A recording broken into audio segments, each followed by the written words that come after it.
The story begins by explaining that every 1,000 years the gods gather in Valhalla to decide the fate of humanity. Another one of these meetings is now underway to decide whether humanity is allowed to live or not. They all take into view that humans have destroyed planet Earth's lands and sea, so they all voted to get rid of mankind. But just before the verdict was passed, one of the Valkyrie demigods named Brynhilde has an offer for the job. She suggests to solve the matter in a different way and proposes Ragnarok, a one-on-one battle between humans and gods. Each side selects champions, and if humanity wins 7 of the rounds, the gods will give humanity another 1,000 years to live. All the gods laugh, considering how much stronger they are to humans, but they end up agreeing with Brynhilde's idea. Brunhilde is the representative of humanity. She gets to choose of the strongest humans out of the million years of human history. Soon, the great battle between humans and Ragnarok gods begins. The rules of the games are very simple. Humans and gods will fight until the last breath. The god represented in the first round is Thor, the god of thunder, the strongest Norse god. But even so, Grunwald is still very confident. With her human representative, she summons a famous Chinese warrior, an undefeated champion of human history whose name is Liu Bu. The first round begins and they both approach each other without knowing how the other opponent will attack. Thor and Liu Bu have similar fighting styles and they are the ones known to be able to defeat their opponents with a single blow. They both strike in. Thor uses the four-hammer attack and Liu Bu uses the halberd to withstand it. Then suddenly Thor activates the divine lightning power where he tilts his whole body backwards after using the attack, making everyone believe he was going to win. Liu Bu suddenly emerges from the fog, injuring Thor. The gods are shocked that a human weapon could even injure a god. But it turns out that before the match began, the Valkyrie demigods all gathered together to create weapons for the representatives of humanity. The demigods transform themselves into weapons for humanity to use against the gods. They are known as divine weapons. Liu Bu is using the 4th Valkyrie known as Randers, who possesses the power to break a god's armor. Liu then uses the divine weapon to destroy Thor's glove armor. After that, a thumping sound is heard from within the hammer. Thor uses the gloves to seal his full power and prevent Thor from crushing his own hammer after he removes his gloves. Ford is now getting serious as he uses his full strength to throw the hammer at Liu Bu. But Lulu dodges it and counterattacks after the hammer returns to Thor. But once again he dodges it. However, the return of Thor's hammer is necessary as he needs this to happen so he can activate the skill known as the Jared's hammer. He uses the guard and the huge explosion occurs. Then all the gods are stunned as there should be no way Luba would be able to survive. But Luawu blocks his attack. But even though he blocks at this time, Google broke his legs as the human body can't withstand that much pressure. And this is one of the reasons why humans can't defeat gods at this moment. All hope for humanity is lost and even Lu Bu thought his time has come. Then suddenly red hair Lu Bru's horse appears on the battleground. He struggles because of his injured legs but somehow manages to get on the back of red hair. He approaches Thor with his ultimate and final technique, which he developed over several decades of training. The crowd are cheering for Lu Bu as he goes in for his final attack called the Sky Piercer while Thor throws the hammer with all his might. But Lu Bu's power is unmatched against a god and Thor is shown victorious. However, even after being defeated, Lu Bu is still happy of the outcome because he finally challenged a worthy opponent.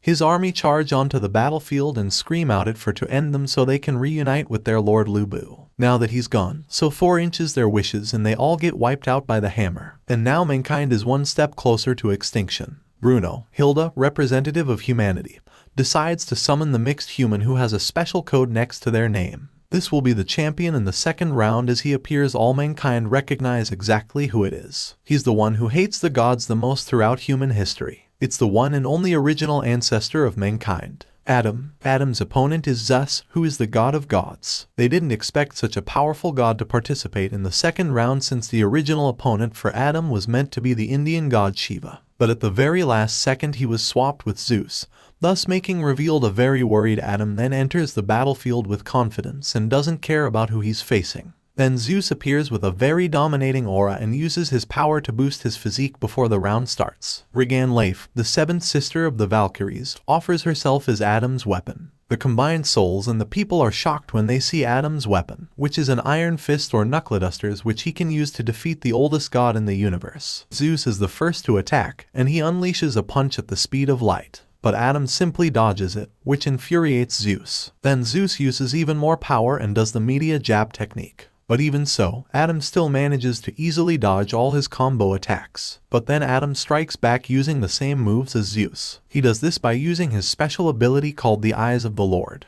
The gods created Adam as a perfect reflection of themselves, so Adam is able to copy and he moves the god Zeus against him. Adam is winning the fight so far by striking Zeus with his own powerful attacks. Suddenly Zeus changes his approach of attack from punching to kicking. He uses the kick against Adam, but Adam once again dodges this and uses this move to knock down. Zeus starts to get angry and uses his final attack, something you learned from his father when he was a young god, which is to stop time entirely. And we see that everything stops moving. This is the divine power which defies all the laws of time. But to everyone's surprise, it was actually Zeus who got knocked down. Everyone is shocked after seeing the scene just now. Adam's divine reflection power is too great. Everyone thought this round ended with the victory belonging to Adam, and while humanity were rejoicing, Zeus all of a sudden stands back up.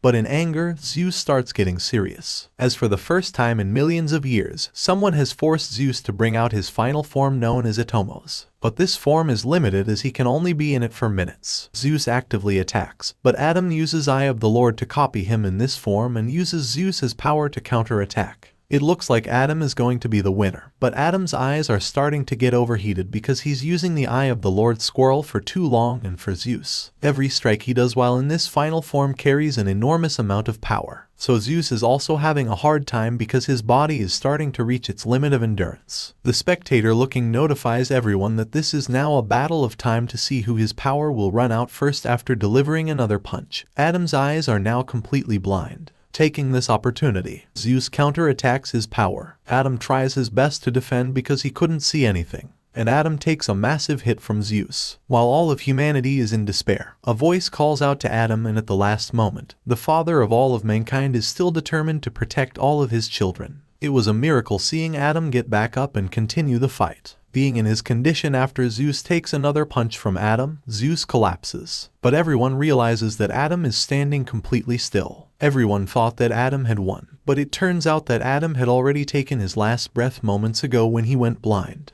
But even after his death, his soul lived on and continued to fight on for his children. Zeus was claimed the winner in the second round, so after 2 matches, 2 humans and 2 Valkyries are dead. Humanity must win the third round. At this moment revealed, we received word that the god Poseidon will be the opponent in the third round. Poseidon is the brother of Zeus, the god known for being the most brutal, and he's the ruler of the seas. Bruno was finding it hard to select the right person for the third round. And just then an old guy walks in saying you would represent mankind. His name is Sasaki Kajiro, also known as the greatest loser in history. Even in death, he continued his path to becoming the greatest swordsman. When Kajiro draws a sword, everyone is shocked to know that he reached the highest level of a swordsman. He's the number 1 under the sun. The match began, but both of them are just standing still. Kajiro is wielding maneuver, the divine weapon formed by the Valkyrie Volund, the second sister of the Valkyries. Poseidon wasn't even looking at Kajiro because he considers himself far more superior than him. He even feels like he's more superior to all the gods in the universe. After they were standing for some time, nobody noticed what was going on except from some of the gods. But Kajiro was actually already fighting Poseidon, but in his mind, and has lost the babble times in his mind. This is one of Kajiro techniques called the image of defense, which creates a virtual copy of his opponent in his mind, allowing him to try out different attack patterns. Kajiro now knows that if he takes the initiative to attack first, Poseidon will finish him off immediately. Kajiro is sure that no matter how he attacks, he will be defeated by Poseidon. After a series of calculations, Kajiro still decides to strike first. According to the law of inertia, when slashing 8 kilometers per hour, the sword will not be able to change direction. But Kajiro is different and uses a special skill called the Cuban Kishi. After using Suman Kishi, Poseidon looks into the eyes of a human. For the first time, he starts approaching Kajiro and unleashes multiple attacks, but Kajiro easily deflects them all. In an instant, he can do this because Kojo is still using the images of defense in his mind, so he's able to see all of Poseidon's moves at this moment. Poseidon starts whistling. This attack is so fast that Kajiro can't react in time at this moment. Poseidon has a smart look on his face and says, "What's wrong? I thought you were able to read your opponent's moves." Poseidon uses the Emperor, a tiny attack on Kajiro. The gods are still shocked and Kajiro is defensive as they can't believe an ordinary person can get to a level comparable to a god. Kojiro can block all of Poseidon's attacks at the speed of light. Suddenly Kojiro takes the initiative to counterattack, and after a fast sword smash, Kojo then reverses his sword hand. It is a secret technique, but it is completely useless in the face of Poseidon's overwhelming power. Poseidon broke the sword in half, and mankind lost all hope. We then get a quick flashback scene of Kojo fighting the last opponent he faced. His name was Musashi Miyamoto, the legendary swordsman. He remembers the joy of training with him to become the number one under the sun. After this, for the first time in his life, he pushed for victory. He stood once again with his broken sword and uses the Valkyrie weapon regeneration skill, which gives him 2 swords with the new swords in hand. Kajuru attacks Poseidon with his full power, using everything he experienced from the legendary swordsman of his time, and managed to kill Poseidon. This being the first time the god of the sea is killed by the power of a human. Thanks for watching. Don't forget to like and subscribe if you enjoyed, and turn on the notification bell so you never miss out on another video. We will explain Jujutsu Kaisen. This anime tells the story of Yuta Okatsu gaining control of an extremely powerful, cursed spirit and getting enrolled in the Tokyo Prefectural Jujutsu High School by sorcerers to help him control his power. Jujutsu Kaisen begins by showing the deplorable conditions in Japan, where the number of deaths from mysterious causes and cases of missing persons has risen sharply in the country and has been recorded at 10,000 cases per year. Most of them are caused by the curses, a race of spiritual beings whose primary desire is to bring harm to humanity.